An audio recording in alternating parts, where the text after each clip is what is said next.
Welcome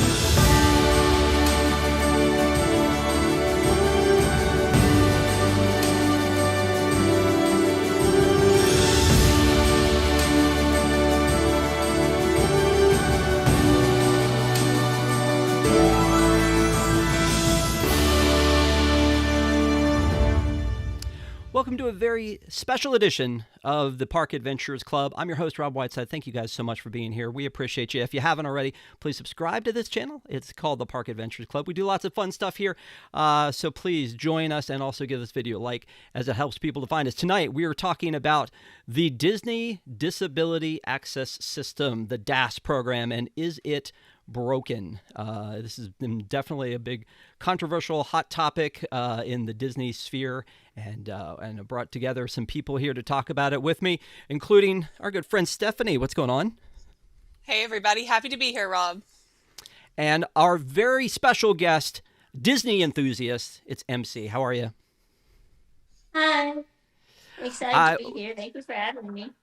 Oh, for sure. You know, it's first of all, got to address the elephant or the ears in the room. You've got quite an ear collection back there. Clearly, you are a Disney fashionista. Yeah, I do like to plan my outfits for Disney a lot. That's like, so I feel like that's half the fun, is like all the anticipation and planning what I'm going to wear each day. Yeah, I mean, and look at that. They're so nicely displayed back there. I wish I had some system half as good for the 900 collections that I have. So,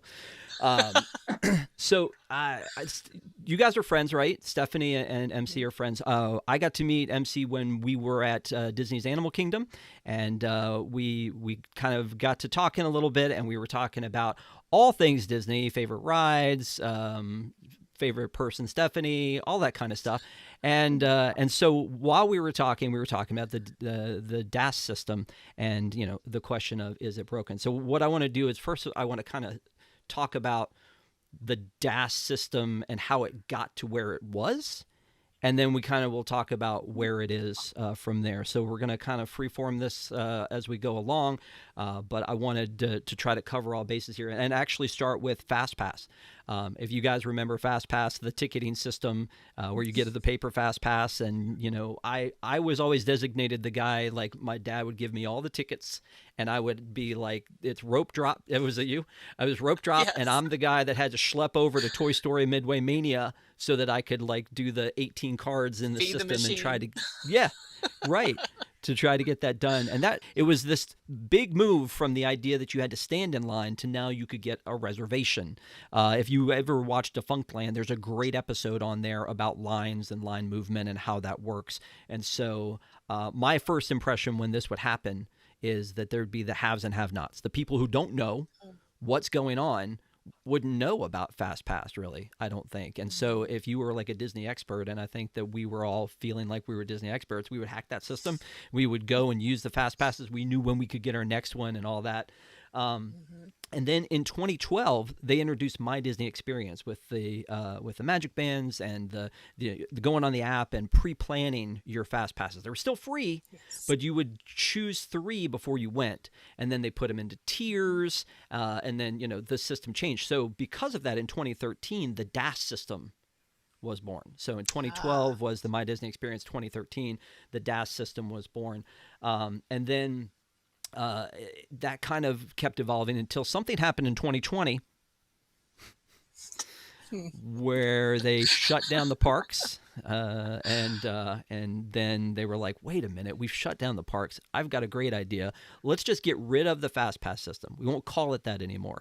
We'll call it, I don't know, Genie Plus or Lightning Lane. We're not sure, so we'll call it both. And so they introduced that system, and when they introduced that system in I think that was 2024 when they introduced that system, which feels like it's been there forever. But when they introduced that, they also introduced some changes to the DAS system. So if you look at this article that PBS wrote about the DAS system, they said that the amount of usage increased from like 5% to 20% for DAS usage over that period of time.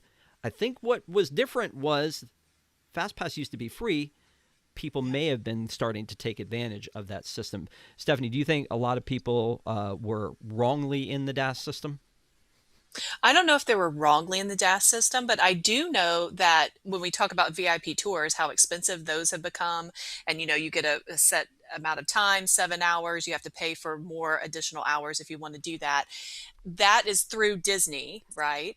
But there were people that would have a disability access, designation, and they would actually contract with folks so that they would bring their party in. So you were paying them for a quote unquote VIP experience without actually going through Disney. And I do know of a few people that got shut down doing that. So maybe that's where some of that exploitation came from. Yeah. Yeah, maybe, but I saw that same thing about the tour guides, and it said that they were, I actually used it in quotes, that they were tour guides who charge money, sometimes hundreds of dollars, to accompany able-bodied guests, enabling such guests to go to the front of the lines. So, yeah, definitely something that was going down there. So the Disney disability system, and MC, did you use the DAS system? Like in the 2013s and all that, and how did it work? See, now it's all electronic, but was it electronic before? Mm-hmm. No, I always use the DAS system. The only time I haven't used it is since they implemented the changes. The last time I went, which was in February, and it was never virtual. You had to go in person to the front of Main Street, and they basically just said, "Why do you need the disability pass?" And you tell them, and they'd be like, "Okay, here you go." But what's interesting is when I was younger, and I feel like it was more undercover, it was super easy to get. And then the older I got, as the years went on, they started to get denied for it. So I got denied for it once in Magic Kingdom, and then we went to EPCOT the next day, and they gave it to me there. So I think what my theory is just as social media like grew, so did like the word about the disability pass, and I think more and more people started like faking disabilities. And so I don't think it really has to do with Genie Plus. Because I know that's a theory, as a lot of people are saying, oh well, they took it away, so now you can buy Genie Plus. But I got denied in, I think it was when I went in 2020, which was when fast passes were still a thing. So I think it's Wow. just a lot of people are faking disabilities. And what I think it is not even people faking disabilities. It's, does the disability affect your ability to wait in line? Like, Right. you can have something that you could still wait in line with. So Yeah. Now, that's a great point about the social media. I hadn't thought about that. That obviously, so I think as Disney, again, experts, there's things we used to love to tell people when they were like, "Oh, we're going to Disney. Is there anything that we should know?" And you'd go, "Oh yeah, definitely look for hidden Mickeys. Definitely here's about pin trading. Definitely here's things that you may not know because you couldn't really find them online. Now, like you can find all that stuff online, so you don't necessarily need to figure out like ahead of time the secrets of whatever. But I think a lot of people will do things like watch this show and they will consume the information and they'll find out things that will help them in the park. So, social media, you're right. That's a good thing. You know what comes to mind for me on that one, MC, is the t-shirt thing. Do you remember that people would wear a very inappropriate Yes. t-shirt into the park? yes, And then To get a free somebody one. somebody said, how to get a free Disney t-shirt. And it was like, wear something inappropriate. When you get in there, they have to give you one. And it's a great hack. And you're like, these are the people that ruin things for everyone. Yes. right. Yeah. So before we talk into what the DAS is currently, what the rules are, how you get it, etc., let's talk about just how Disney. Here's the thing. Disney is always known for the magic, right? And the DAS system Right. seems like a place where magic meets like harsh reality. Like it's not, they're not able, this feels very unmagical, the whole DAS program of rejecting people and things like that. And I think in the day, they would do all kinds of things for you. They would pick you up at the airport. They would give you free magic bands. They would do all kinds of things they don't do today. They would take your junk back magically to your hotel room and let you pick it up there. So all these things they don't do that are less than magical. The DAS system seems like one of those places where we've seen that. However, there are times where we look at the things that Disney does offer you in the parks as far as, accommodations so that everyone has a good time. That's where the magic really feels like it happens sometimes. And I'll give you this example and then kind of see examples from both of you, is that my wife has a gluten allergy. And so, it's one of those things she just kind of deals with wherever she goes. But at the same time, when you go to Disney, they take that pretty seriously, and they come out and they ask you, is this a preference or an allergy? How can we help you? Here's some suggestions. Let me walk you through the buffet and show you what things you can and can't eat. Let me go get you some special rolls. They take accommodations for that. My daughter was vegan. And same thing. It's like they have so many options, plant-based options and things like that. So it's like from a food standpoint, they really try to take into account everybody as far as like accommodating people. But Stephanie, do you have a story about that before we hit MC on this one? Yes, a couple actually, and it revolves around. So we didn't ever use DAS, but we did use the accessible entrances to a lot of rides. My mother-in-law came with us one time, and this was before she had her hip replaced. So she's not able to walk long distances, but she rented a scooter, and we just kind of walked alongside her and pushed the strollers and what have you, and it was a lot of fun. But she would not all of the lines on all of the queues are able to accommodate the ride-on scooters. So in that case, you would have to transfer into a wheelchair, and they would always ask you, they would say, are you able to transfer? And she would say, sure, I just can't walk very far, and so no big deal. I'm thinking Pirates of the Caribbean is one of those. But like for instance, in Jungle Cruise and in Haunted Mansion, they will take you actually through the exit to the accessible entrance there, and that will put you at least at Mansion, I think it goes directly to the stretching room. So it's very helpful, and they really do make a lot of accommodations for people in that way. Yeah. And MC, I know we talked a little bit before the show. You feel the same way? Yeah, so I've always felt like Disney is honestly the most accessible place. Even their cruise ships, like I went on the Wish right after it came out, and there were so many little things that I think able-bodied people wouldn't notice. Like they had a stage, and there was a ramp to the stage instead of steps. And even in Disney, like there's like curb cuts everywhere, places people wouldn't really think to put them.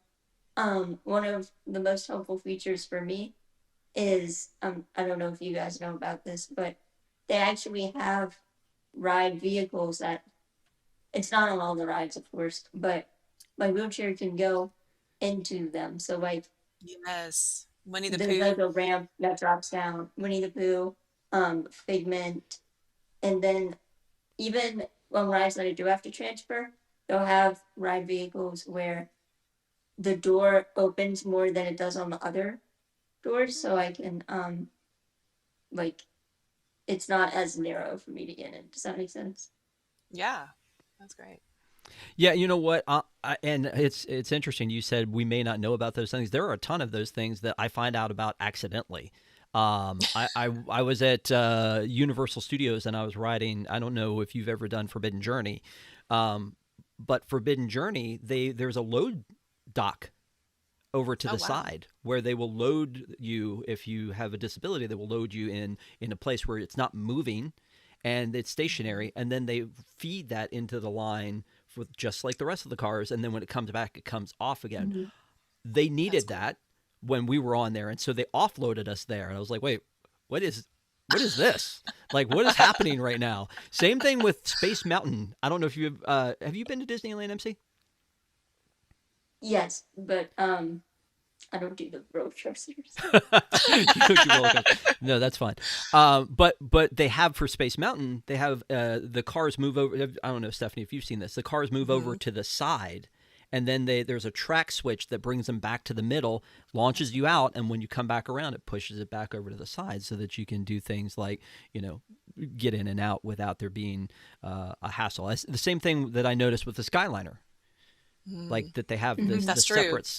that separate station over there for the Skyliner. So that's great. That goes back to what we're talking about. Disney, making accommodations, making the magic for everyone, making it inclusive for everyone, and going out of their way to do that. Now, I'm sure there are some ADA rules that they're like, well, we got to follow that. But at the same time, it seems like they're very thoughtful about how they make that happen in most cases. And that Skyliner one is great. If you have never seen it, when you approach the Skyliner, and I'm thinking of the one specifically that goes to and from Pop Century, is when you're at that hub at Caribbean Beach, and you look right at that, in the very middle, there's one car sitting there by itself. It's not on the track. Yeah. And there's a little queue area, and people can go in and load on that one without it moving. Don't have to get on a conveyor belt or anything like that. And MC, you've been on the Skyliner, I'm assuming. Mm-hmm. Does your chair load into that? Yeah. Well, normally they'll just kind of slow it down, and it's still moving, but I think they slow it down extra because I know everyone gets on while it's still moving. Gotcha. But I don't think it's a separate one because I don't go to like a separate line or anything. No. Maybe it's just that one to Pop Century. I swear I'm not making it up. I promise, but it's probably one of those things. But again, you're right. There are a lot of those accommodations that we don't see if we don't need them. That's the thing too. Like, when we're on here talking about this, like I can tell stories about other people. I don't need those things. And so they're not really made for me. And this is why we do this. This is why we do this show, where we have people who actually are experts in this field, like Stephanie is, or that may need these accommodations. So it's nice to be able to go and get these other points of view on things like that. I have a friend whose son is very severely autistic, and they have to do special accommodations when they go into the parks because, things have to be a certain way. We have some fellow park adventurers who, their kids need a break, and they talk about things like Tom Sawyer Island was a great place to do that, and that doesn't exist anymore. To be able to take them out and have them not have that cacophony of like just noise, sensory overload. That's exactly the term I was looking for, sensory overload. So there are a lot of things that don't necessarily affect each of us that, that may be a thing. My mom was at an age where, kind of like your mom, your mother-in-law, Stephanie, where she would prefer not to use a scooter or a wheelchair, but she had severe back issues, she had severe knee issues, and she didn't want to be a burden to like not go. She wanted to still go to Disney. And so there was one trip that we went, and she had an ECV. It was the very first time we'd ever had that happen. Now, her parents had been severely disabled and in their old age and were in wheelchairs all the time. And I think maybe that was a hang up for her too, that she didn't want to be, she didn't want to like just go ahead and be that for somebody else. And she wanted to be, so she got an ECV, and she was dangerous, very dangerous on an ECV. She just let that thing rip. And the worst part that I remember was that she didn't want to be a bother to anybody. So we went through the queue at Mickey's PhilharMagic with her driving the ECV. No cast member stopped us. Switchbacks. Have you ever seen that switchback? Yes. No. It's like, yeah. It's crazy. But I mean, then like, I have like other people that we've known that just go, well, I just won't go. And I hate that. Like, I want people to be able, everyone to be able to go and experience this. And I think that that's what makes the Disney park so special, is there's so many things in Walt's original vision of a place where the family can go and hang out together, right? That's this. Size is a problem. Like, we're larger Americans. I'm guilty of that on many occasions, of being a larger American and going, I don't know that I'm going to fit in that Flight of Passage vehicle, or I'm not sure I'm going to fit in this other one. And I think that they normally try to take that stuff into account, but I think as technology grows and they try new things, some of it is less likely to be accommodating, I think. MC, I'm just going to ask you, are there things that you feel like haven't been accommodating? Like, we've talked about all the things that are there things that where you go, they should fix this? Flight of Passage is one because I can't sit like how you sit in Tron. I know Tron has an accessible um vehicle like at the end, Yeah. but Flight Hmm. of Passage doesn't have one. So I would love to ride that.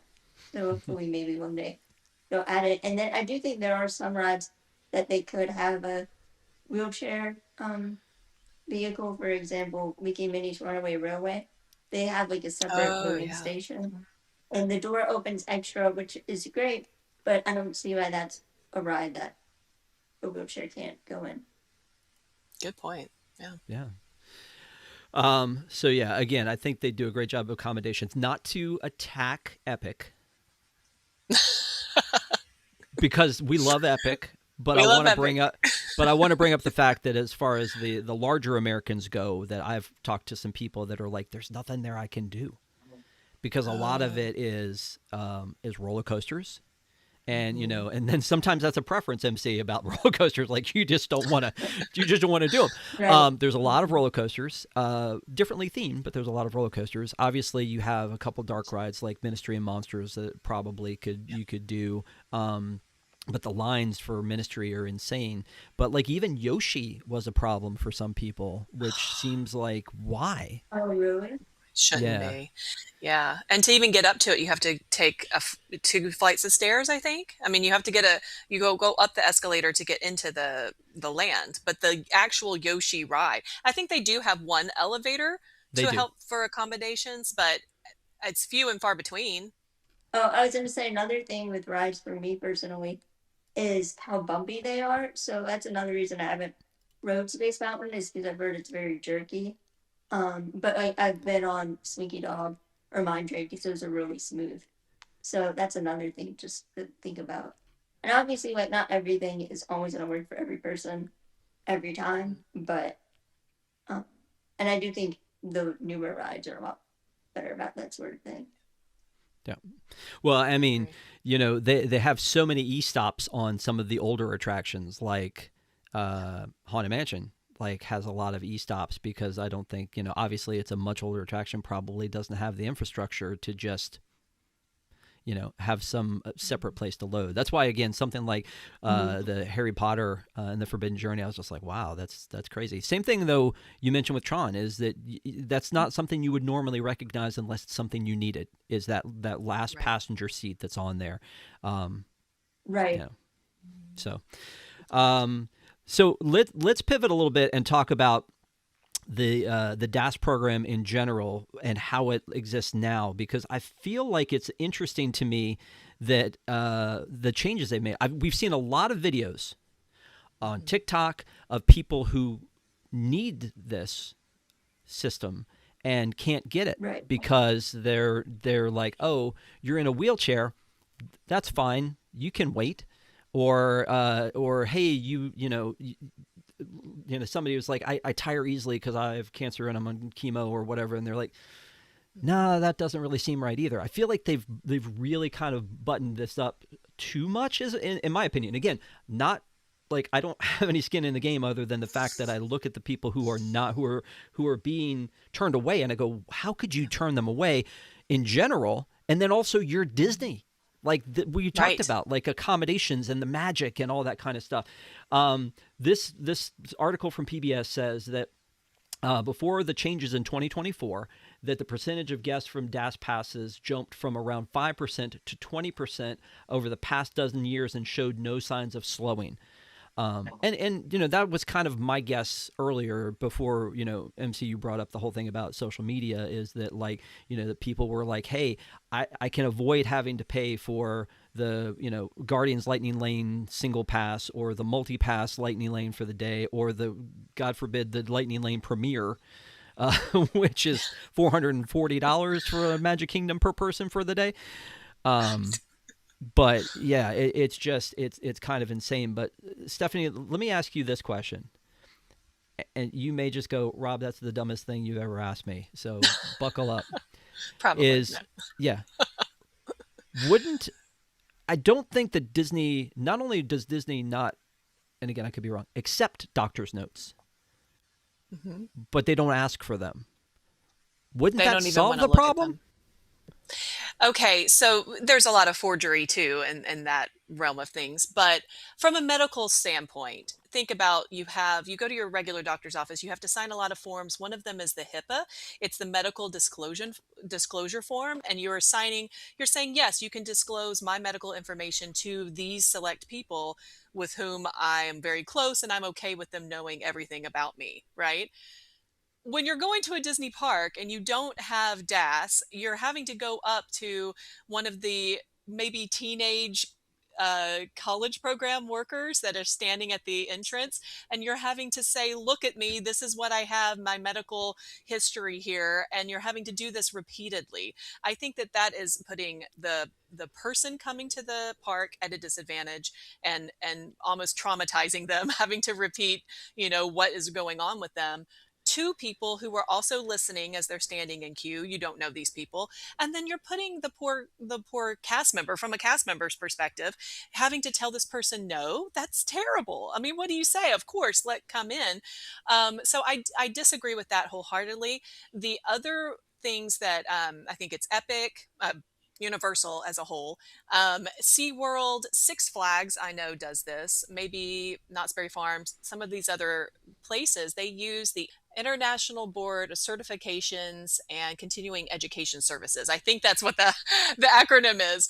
But they are the credentialing board, basically, that you contact them. You contact them for their accessibility card, and they will have medical personnel that go through your records, like you're talking about, your doctor's notes, your chart records, anything that's, proving that you are unable to stand in line in the heat in Florida. It might be a little different in Disneyland because the weather is more mild, but in Florida, this really can affect people, and it can affect people that have disabilities or medical diagnoses that you cannot see from the outside. People who maybe have autonomic dysfunction, and they stand up and they get hypotensive, or they sweat excessively, to the point of dehydration, and they fatigue easily. That's a neurologic condition that you look at them, you cannot see that, but they absolutely cannot stand in line in 100-degree plus weather. So maybe you say, well, you go to Disney at a different time, but the same situation occurs. You still have to stand there. So I feel like if Disney were going forward with this, yes, they need to accommodate people with mental autism and on the spectrum disorders and things like that, but it can't be the only thing. I feel like they swung that pendulum too far. Like, whereas, before they maybe weren't paying attention to that as much, or not allowing people to get DAS with those disabilities, but now it's only that. So you can't, you have to find a good medium. I'm going to oversimplify this in the fact that I feel like back in the day, they were like, Oprah, you get a DAS and you get a Yeah, DAS, and really just kind of right. like, hey, my knee hurts. Okay, we'll give you a DAS. But Mm-hmm. now it's almost like we need to have, well, but they don't want the medical record. Like that's the thing that I just, and I get HIPAA. If I you I understand that, Yes, but if but you go through this board, the IBCCES, which again, a lot of other places already do, you're only disclosing to their medical personnel. You're disclosing your information to them. So Disney won't even know what your record is, right? They won't know what your diagnoses are, but you would have their accreditation card. You'd have their accessibility card that you can show. yep. MC, what are your thoughts on all that? I agree with Dr. Stephanie that like I feel like so many places are so inaccessible that if this is what it takes is providing medical records to be able to get accommodations, I would be for that, especially because as we've talked about, I think a lot of people do fake disabilities or they use the disability Mhm. line and they don't really need to. Um, like their disability doesn't affect their ability to wait in line. So I think it would be worth it. Personally, I'd rather have to go through all that hassle and still be able to enjoy Disney like I used to. And I've heard people with all kinds of situations like narcolepsy. Yes. Right. No, Mhm. no, you Especially can't. because a lot of times, like, that's something that would be invisible. Um, so how are you going to have like, a cast member with no medical knowledge or anything. And then also, how are you going to prove that you have narcolepsy without a doctor's note? Anyone could just walk up and say, "Hey, I have narcolepsy."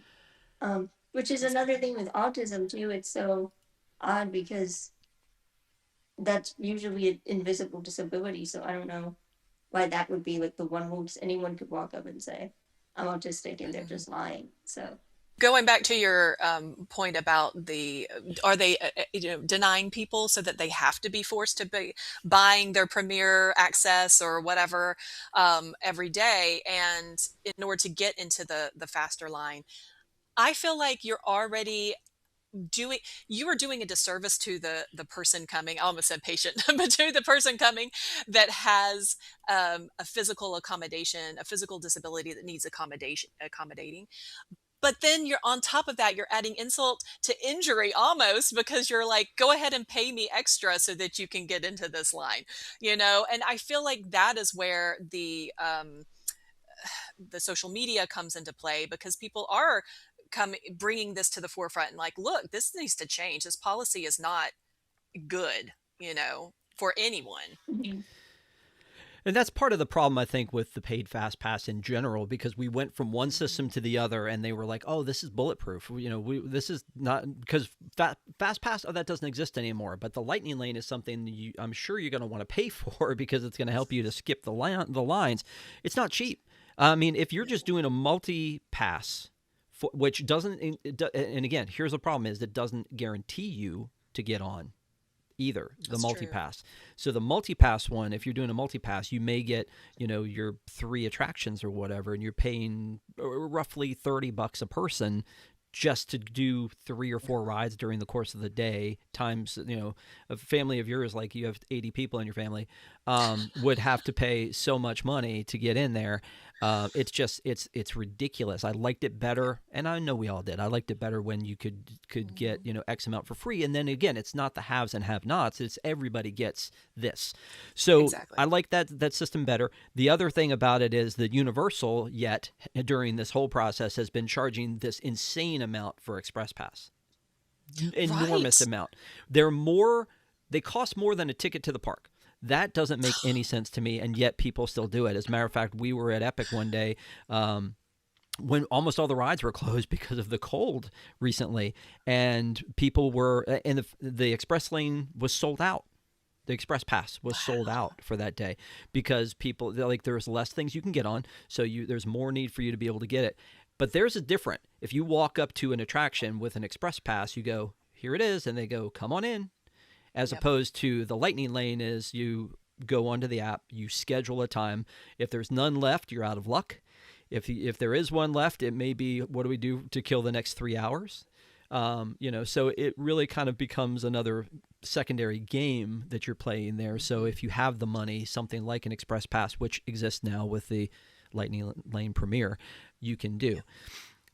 Here's another problem with that. All of those paid people are going in the same line.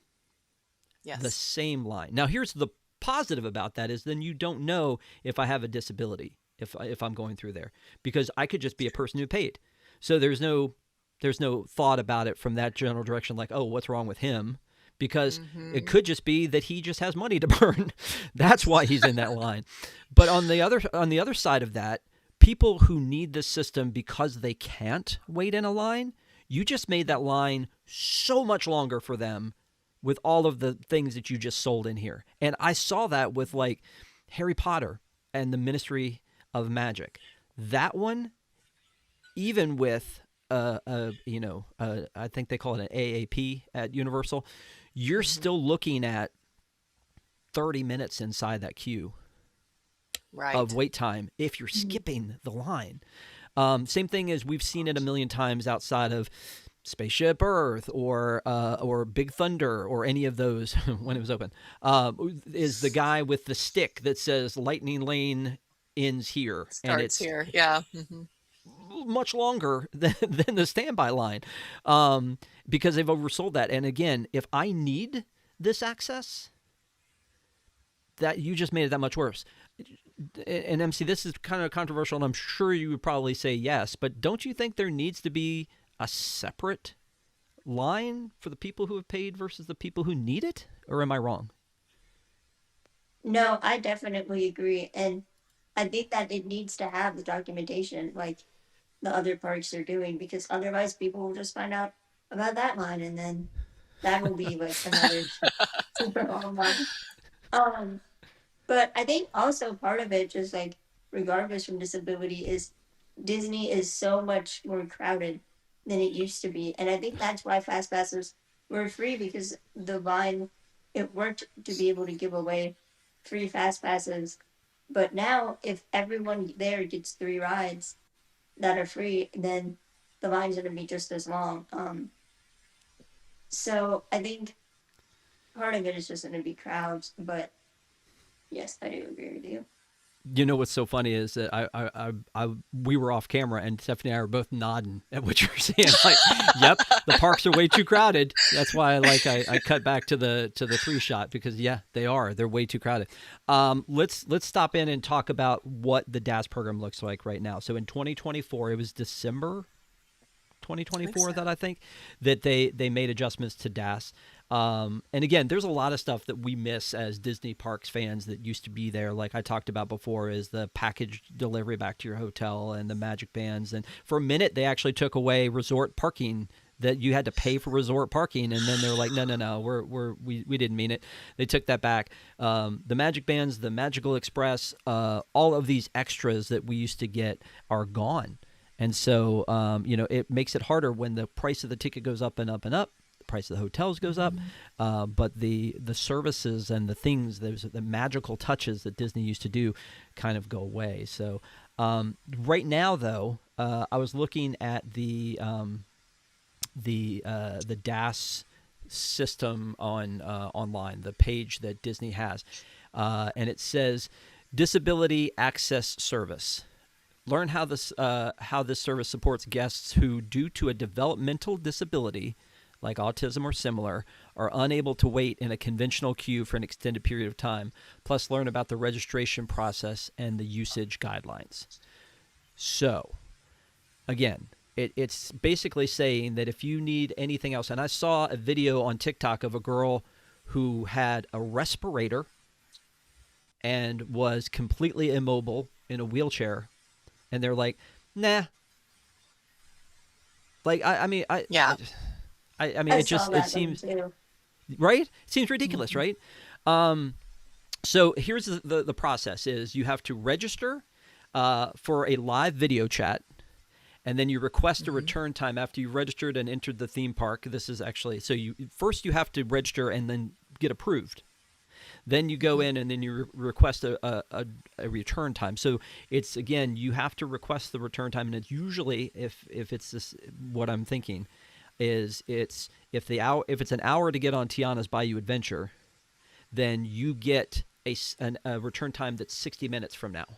Is that how that works? Yes. Okay. Yeah. Yes. And then it says, enjoy the park on the day of your visit. Have fun exploring the park, and then you can redeem your return time. Well, doesn't that just sound magical? So the first part says speak with a cast member. So again, they've limited this to people with, like, again, I want to use the correct verbiage that they have here. Developmental disabilities like autism or similar. And then they want to do a live chat with you. Mm-hmm. Stephanie, that feels like it's counterproductive. It's like, hey, I have a problem interacting with people. To get approved, you're going to make me interact with people. Now, again, maybe it's not that level of severity, but it feels like if you were like, hey, Rob, are you afraid of spiders? The formula to cure yourself is on the other side of this field of spiders. Right. Good luck. Yeah. Talk to me a little bit about that. So usually, I mean, it might be the individual his or herself, but it probably is the parent. And the parent will be talking with the cast member. The cast member will ask questions similar to what are the daily accommodations that the child needs? What are the things that, how do you get to and from school? Do you have special equipment that helps you transfer to and from school? How are they accommodated at school? And so that does play a role into whether or not, I think they actually have sort of like an algorithm, that they're a flow chart, that they're like tick, tick, tick. If you say no over here, then you're automatically disapproved. If you say yes, yes, yes, all of these. And it's very cast member dependent. The other thing is that they ask that the person with the disability or developmental delay is present on the call. So you're absolutely right, Rob. If you're saying you're having trouble interacting with individuals, they want you to interact with the cast member, which is kind of ridiculous. Again, this cast member is not anybody that has necessarily a medical background. And from what I can tell is that most people are saying that it's very cast member dependent. Some cast members have more empathy and are like, sure, you're approved. And then other cast members are like, nope. Yeah. How does this MC? Have you been through this process, and how does it differ from what you did, what you had to do back in the day? No, I haven't done it since they updated it, but it sounds kind of similar to what I would do in person. Like I just go and basically they'd be like, "Why do you need this?" And it really just depended on the cast member. Like sometimes I'd go and I'd say, "Oh, I'm want to register for the disability pass," and they wouldn't even ask. They just see I'm in a wheelchair, and they'd say, "Okay, here you go." And then, like I said, one time I got denied, and the cast member kept asking me questions like, "Well, why do you need it for this?" and like that. And so, I think it's really cast member dependent. And I think the whole thing with autism, just there's so many like things that it just seems like if unless you're somebody like a doctor or a psychologist or someone that knows about autism specifically, it's not really the cast member's place to know like if it would really affect someone standing in line. And then there are some autistic people that can wait in line. So I think it just doesn't make sense. Yeah. I had a conversation with somebody, and they had severe anxiety, like crippling anxiety, and they would be more afraid of this than waiting in line with strangers. Yes. Right. So again, the video or the visual that they have here looks super nice. It's just like we're just chill. We're sitting at home. We've got our iPad. We're talking to a super nice cast member and just going, "Hey, this is just formality. We're all gonna get this. It's gonna be fine." But again, I feel like that the process seems very intense for the target audience, and I don't know how you would fix that, Yes. honestly. Oh, I was just going to give a quick anecdotal story here about my best friend since we were super young. She had a daughter, her third child, that was born with right hypoplastic heart, which means that she didn't have the bottom chamber on the right side of her heart at all. It was just born that way. And so she has undergone multiple open heart surgeries over the years to convert her heart into a two-chamber heart, which is pretty incredible. But looking at the child, she's 7 now, you would have no idea that she only has a two-chamber heart looking at her. But if you're sitting in front of a Zoom meeting with a cast member and you have her present next to her, she's playing, she's acting, she's doing fine. I mean, she's going to have to talk about how she does have accommodations at school for PE and other things outside in the heat, because we live in Louisiana, so it gets very hot, that she cannot do because her blood pressure might go up. So that is a very significant thing for her.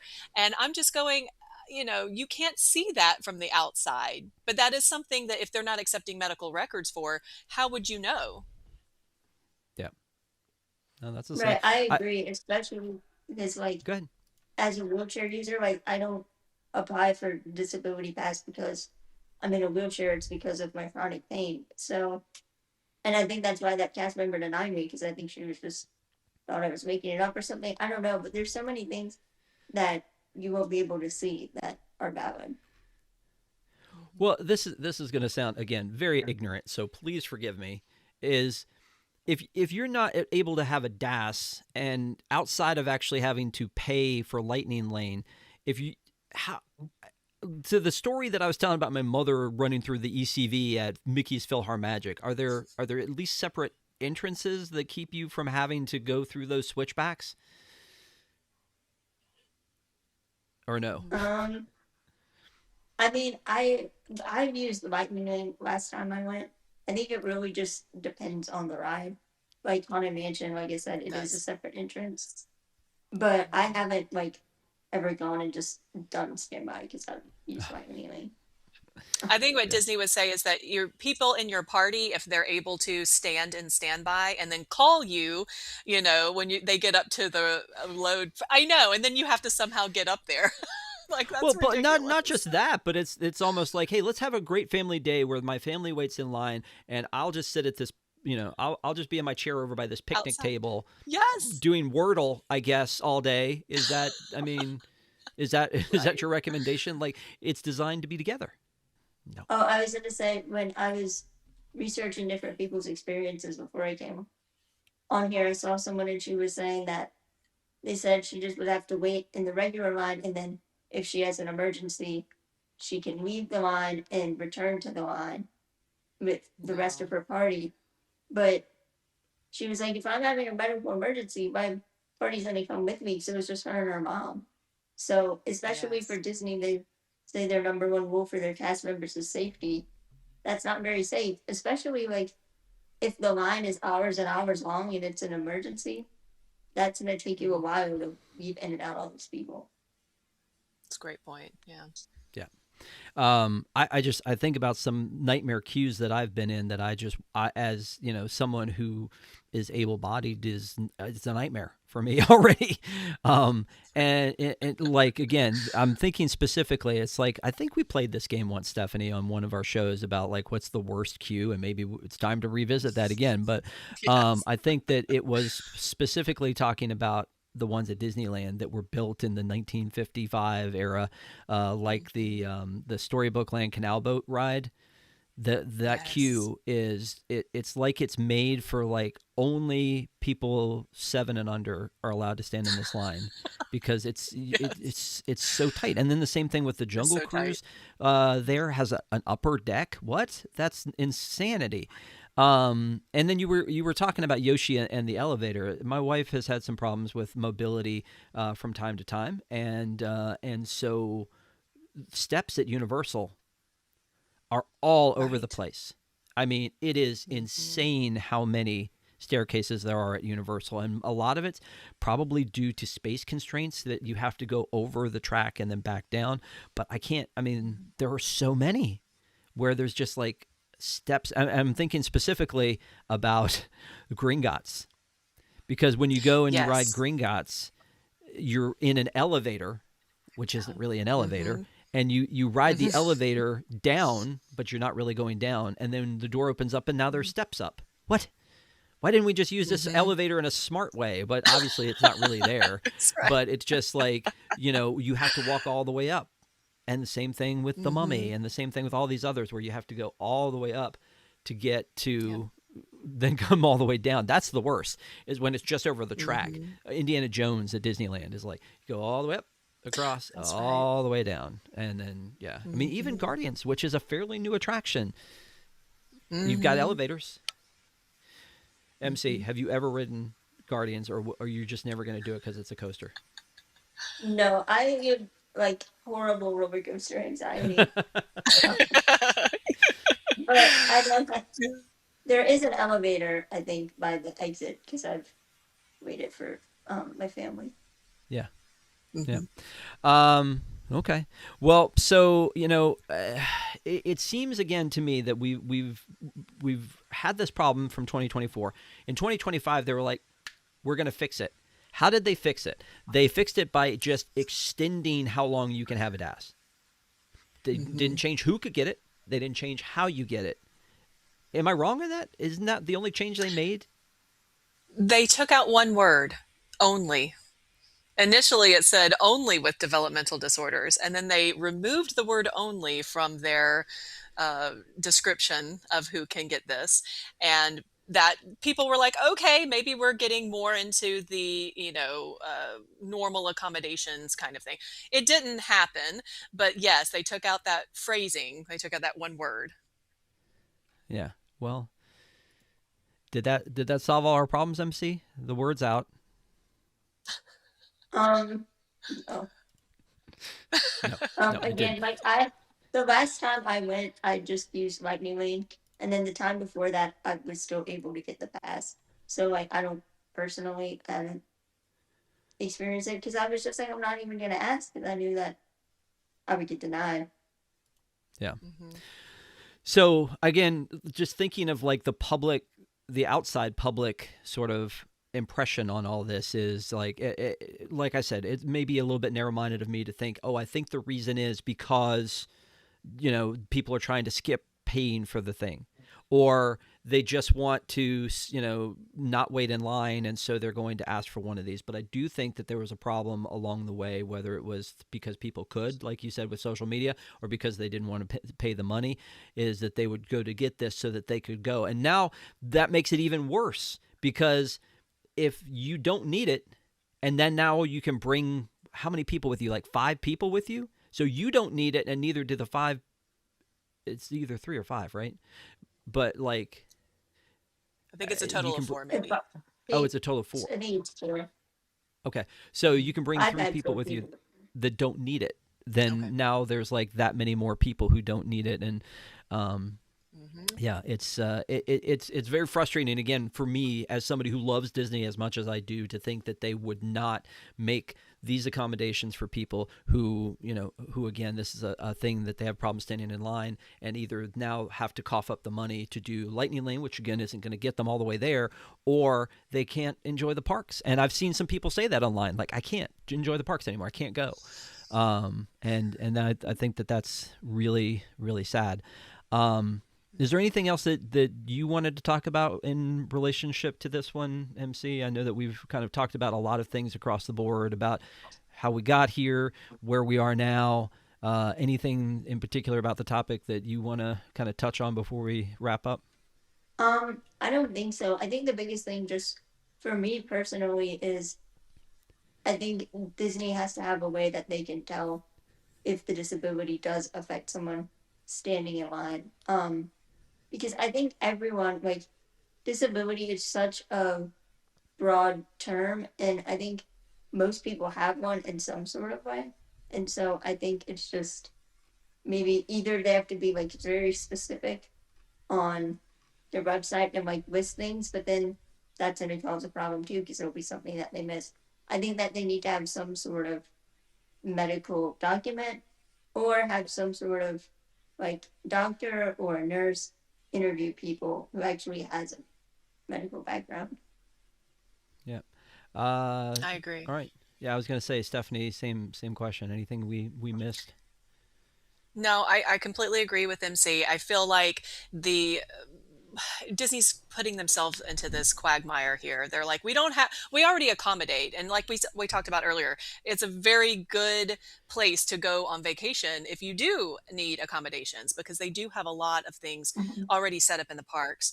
But the problem is when you're, like you said, that having to stand in line in the heat, in the sun, because not everything is shaded. Do you have something, a physical diagnosis or even a developmental diagnosis that prevents you, that would not just inhibit you as the person, but I would even say inhibits people around you from enjoying, their experience too, because you have somebody that is clearly in need and suffering, and they're going to worry about that person too. So my whole thing is, I wish from a medical standpoint that they would have somebody that Disney, like I said, the IBCCES, I'm not sure exactly how much money they would have to cough up to be a part of that, or if they have something like it, their Disney version of this thing, that you would have medical personnel review some records one time, that maybe restrict the amount of people, like you were talking about, Rob, that can come with you. Maybe, and that puts a burden on certain family sizes and things like that too. Or maybe just give it for the length of your ticket, right? So annual passes, that's a whole different story, because you can go multiple times a year. What do you do with that? But maybe you do it for a certain period of time during your annual pass. I don't know what the answer is, but I feel like there has to be some sort of happy medium between over here restricting everybody into this one diagnosis and then over here letting everybody in. There's got to be, like MC said, can you wait in line? Yeah. And one of the things I had on my agenda was for us to close with talking about what the solution is, and it's tough. It's tough to figure out. Like, to me, it feels like, and again, as someone that doesn't apply to, is to say medical document. You need a medical document to tell you that this is a thing. So therefore, you can weed out the people who do not need it or who do need it.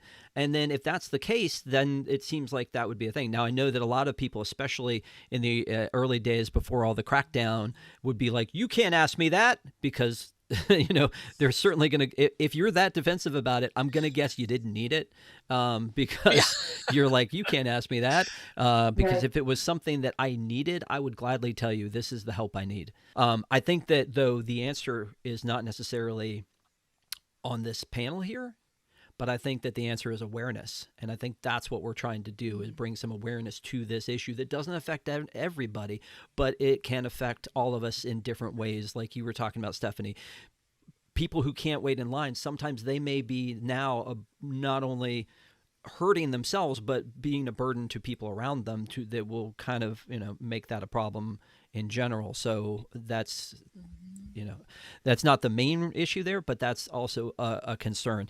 DAS defenders is the last thing. I don't think we talked about that. All right, so let's talk. Yeah. Let's talk about this then. So part of that awareness is actually things like DAS defenders. So if you go to das-defenders.com, there is a group of people who have pulled together to try to make people more aware of this situation. And their mission statement is as follows: Disney Disability Access Service changed for the worse in 2024. It now excludes most disabled people. We're a grassroots group dedicated to promoting accessibility to individuals with disabilities, established in reaction to the exclusionary changes to Disney's Disability Act. So there are stories on here about people who were denied the DAS service with the new changes, and they ask you to to sign the petition that they have there, to try to bring change. And again, I think this is a very peaceful awareness piece that they've put together here. And they've got links to articles and other things. So I think, again, back to what I was saying, I think that the one thing you can do is you can have awareness of it, and you can, look out for people who need help and help them on your own. And then we can also continue to ask Disney to change these policies, because we want everybody to be able to experience magic. Now, not everyone experiences everything. You may be a roller coaster scaredy cat, and not want to ride roller coasters, and that doesn't mean they don't put roller That's coasters in okay. the park. That just means they need to also have Right. other things. You've got kids who are height restricted on things, so they can't get on. There's a lot of things they can't enjoy. You have people that sometimes are too large for Seven Dwarfs Mine Train roller coaster or whatever. So honestly, there are a lot of issues out there, and you can't make everyone happy. This situation seems like an easy fix to me, of a way to make things better for people who need help just waiting in line to enjoy their favorite attraction. So again, that's where I am on that I one. definitely agree, because Disney to me is by far the most accessible place I visited. And like I said, like the cruise ships, when I went on the Wish, I was just blown away by how many little details there were for accessibility. And so I think clearly there's people, cast members, Imagineers that are working like to make the parks inclusive. Um, and it's just like very conflicting, because on one hand it is very accessible, and then you have the whole mess with Dash. So Yeah. I do think that there is a, level of money. It all comes down to because money, right? But I do think that Disney listens. And with this new change with the CEO, we'll see. We'll see what happens. And he has definitely been the forefront. He's been the face of the company for a while now. I mean, I know Iger's out there, but I don't see him walk in the parks. And tomorrow you do see in the parks more. So maybe he has an understanding, I would hope, that this is something that is, like you said, needs attention. Let me share one more thing that I just think is just like it really it gets me from this website. Is there's this line here that says, "My son asked why Disney thinks handicapped people are a burden. He's a beautiful gift, not a Oh, burden." Man, if that doesn't just tear wow. you up, right? Gosh. Like, uh, I agree with. Again, we're not trying to attack Disney on here. We would just love for there to be some sort of a solution that would make it easier for people who want to enjoy these experiences to be able to wait in line and Yes. enjoy them in such a way that accommodates them in the way that they need to be able to enjoy it. That's it. Mhm. Again, they do make a lot of Absolutely. accommodations, giving them all kinds of credit for that. But don't stop. Don't stop Hmm. there. I guess is what we're saying is like Yeah. keep going, and Yes. this seems like an easy fix to get to where we need to be, and maybe Josh is the guy to make it happen. I don't know. I mean, Yeah. there's got to be a lot of other things at play here, but it feels like, you know what? If it's about money, raise the ticket prices again. Tell us this is why you're doing it, and I'm like, okay, Yeah. you know. Exactly. So, um, anyway, before we end, I want to end on a high note. So I want to ask you this, MC. I want to ask you, what is your favorite Disney attraction slash experience? Because it's clearly not going to be a roller coaster. But what is your favorite Disney experience? It could be the cruise ship. You've been talking about that a little bit. Now you make me want to go on a cruise. It could be, it could be something in the parks. It could be a show, whatever. What is your favorite Disney experience? My favorite. Well, I love characters, um, and I love the fireworks show. But my favorite like attraction is Carousel of Progress. I think part of it is just the nostalgia of it. Like, there's certain rides that have been there since I've gone for the first time when I was 3, and I think it's just something about it. Like, in the song, I love like Disney music too. So, um, but actually, there is one more thing I wanted to mention that I forgot to mention. With accessibility is something Disney released. I think it was 2 years ago, which is kind of crazy if that's when they modified the DAS system and then they came out with this. But Disney recently has been doing costumes for kids in wheelchairs. I don't know if y'all have seen that Yes. Disney before. store. And so Hmm. I think that's, mhm, I think those are really cute and sweet. And so I don't know. It's like that's something that I think no one except for Disney would have ever thought of. So it's crazy. Like you're gonna have a costume for a kid in a wheelchair, but then they can't ride on the rides. So Let me dovetail though onto what you were asking about, or what you were saying about Carousel of Progress. Uh, are you excited or are you afraid of the new Walt edition that they're bringing to the Carousel of Progress, like this thing here, putting a Walt I'm animatronic in the excited. front of the Carousel of Progress? Are you down with it or are you skeptical? I'm excited, but does that mean that they're gonna get rid of the like part in the 90s? No, my understanding is it replaces the part where the curtain comes up in the beginning and shows the medallion and it says, Walt loved Oh, progress, okay. Yeah, and he loved the American family, and he always wondered, that whole thing. I think that's where we're going to see Walt probably talking about that instead. So you're down with that as long as it Okay. doesn't replace John? Yes, as long as it doesn't replace the family. I'm scared that they're gonna like try to modernize it and mess with it. Um, I Yes. do think the last scene needs to be modernized though, because it's like I I guess it's from the 90s and then they're thinking about like the future, but now like we have virtual reality already, so it's not future. But I think that they need to do is they need to just make it the 60s, because then you would have the Mm, that's a the great That would point. be, Hmm. the yeah, it would be great if they would restore the original show, the one from the 1964 Yeah. World's Fair. But you didn't even have car phones. Um, Yeah, yeah, it exactly. does seem Laser does disc. seem yeah, it does seem a little bit outdated. Stephanie, I don't even know what's your favorite attraction at Disney or thing to do at Disney. Oh my gosh, my all-time favorite. It's hard to pick one. It's like, they're all so special. But I will tell you the last time we went, so uh, Mary, MC and I, we were there together. My favorite thing is seeing her in her fashion. I tell you what, every day she was dressed, I To the mean, nines. impeccably. Yes, like chef's kiss. It was perfect. From the ears to the makeup to the like everything, gorgeous. Yeah. And when we went to Cake Bake Shop and the poor server Oh spilled, my god, was it chocolate milk? I can't even remember what it was, but spilled hot something. She chocolate. just laughed it. Hot chocolate, laughed it off, and they gave her a free T-shirt and everything because it was all over. But she was so sweet whenever that happened. She was just like the poor girl. She didn't. Just had too much on her tray. But every day is an event with MC. We get to see all of her fashion there. And by the way, you keep the photographers in business. That's for sure. That's sweet. Thank you. I made a TikTok account for this next time I go to Disney. I'm going in May. So if anyone watching wants to follow it, it's the username is your host MC. Um, That's and so I'll awesome. be sharing my outfits on there. Yeah. Well, definitely send us a That's link, and great. we'll put it in the body of this show so that people can follow your adventures. I love that. That's very cool. Yeah, the one time when we met MC, it definitely she was all decked out. I felt very underdressed in, in the animal kingdom. And I mean, how could I be? I was wearing a baseball cap and a baseball shirt. How could I have been underdressed? But apparently I was. Um, no, I but know I that's had to awesome. pick out my outfit for the show. I'm like, what do I wear?